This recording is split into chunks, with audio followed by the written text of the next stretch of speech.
Hello, one and all. This is Dr. R. Junaid Raghuman. I am a small animal general practitioner from Tamil Nadu, India. Meet Minu. Minu is a 2-year-old tomcat who reported to us as he was unable to pee for the past 48 hours.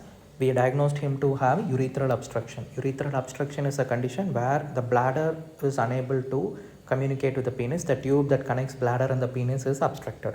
This condition is called blocked cat and it is an emergency. You need to act quick. So we sedated him as quick as possible. We placed tomcat catheter to relieve his obstruction, see how blood mixed his urine is. So once we placed that tube, we got some x-rays done where we have to rule out why the obstruction happened.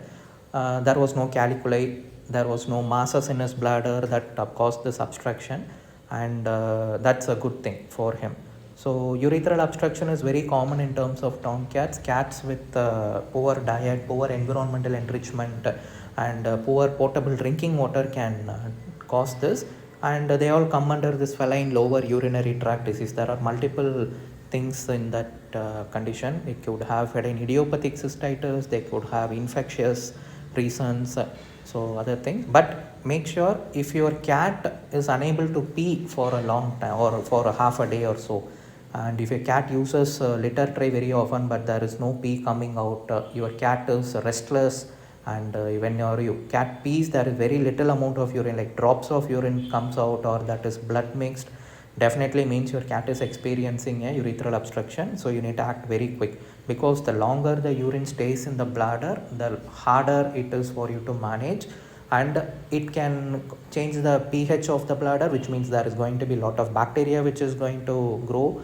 and that definitely causes severe cystitis or bladder inflammation, which can rupture the bladder at times.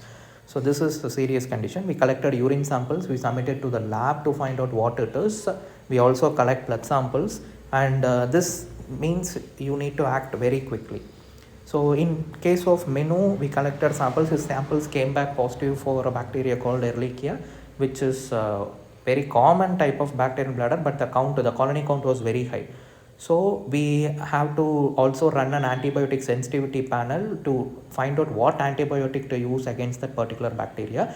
And his blood samples were quite okay. There was no kidney issues or some things like that. At times, because of this chronic obstruction, the urine can backflow through the ureter, which is the tube that connects kidneys and the bladder, and the kidneys can get affected, because kidneys are the one which maintains blood pressure and they are very important in other functions. Make sure you don't end up with a renal issue in these conditions, because once that happens, then your management is going to take a very long time. So that is very important. After relieving his obstruction, one important thing to notice is you need to rule out post-obstructive diuresis. Because of too much fluid loss, the body will lose certain electrolytes like potassium, which needs to be replenished, especially this potassium. Otherwise the cat will experience hypokalemia. That is not a good scenario.